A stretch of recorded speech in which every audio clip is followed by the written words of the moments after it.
You've been accused of a crime you did not commit. It's impossible to prove your innocence. If you insist that you're innocent anyway, you'll likely be found guilty and executed. But if you confess, apologize, and implicate others for good measure, you'll go free. Do you give a false confession or risk a public hanging?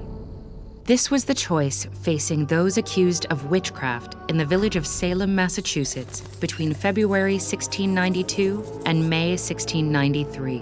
They were the victims of paranoia about the supernatural, misdirected religious fervor, and a justice system that valued repentance over truth.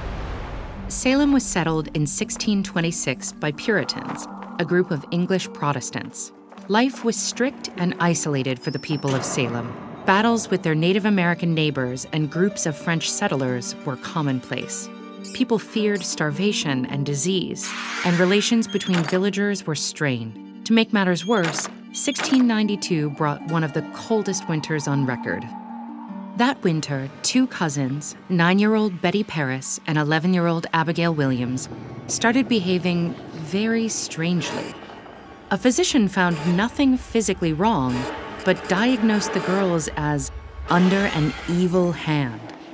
Puritans believed that the devil wreaked havoc in the world through human agents, or witches, who blighted nature, conjured fiendish apparitions, and tormented children. As news swept through the village, the symptoms appeared to spread.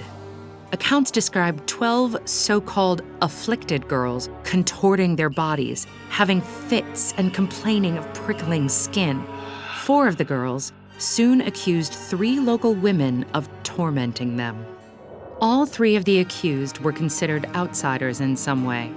On February 29th, the authorities arrested Sarah Good, a poor pregnant mother of a young daughter, Sarah Osborne, who had long been absent from church and was suing the family of one of her accusers, and Tituba, an enslaved woman in Betty Paris's home known by her first name only.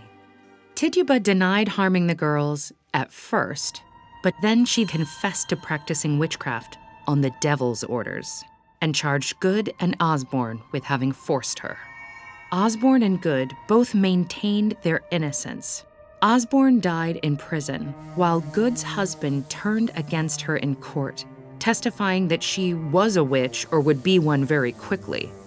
Good's 4-year-old daughter was imprisoned and eventually gave testimony against her mother. Meanwhile, Good gave birth in jail. Her baby died, and she was convicted and hanged shortly thereafter. Tituba was held in custody until May and then released. These 3 victims were just the beginning. As accusations multiplied, others, like Tituba, made false confession to save themselves. The authorities even reportedly told one accused witch that she would be hanged if she did not confess and freed if she did. They were not particularly interested in thoroughly investigating the charges.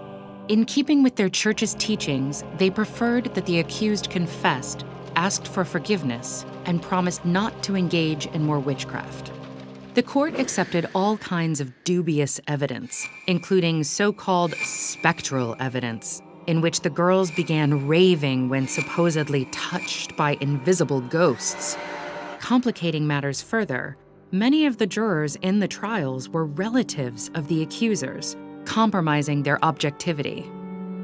Those who dared to speak out, such as Judge Nathaniel Saltonstall, came under suspicion. By the spring of 1693, over 100 people had been imprisoned, and 14 women and 6 men had been executed. By this time, accusations were starting to spread beyond Salem to neighboring communities, and even the most powerful figures were targets. When his own wife was accused, the governor of Massachusetts colony suspended the trials. Sentences were amended, prisoners released, and arrests stopped.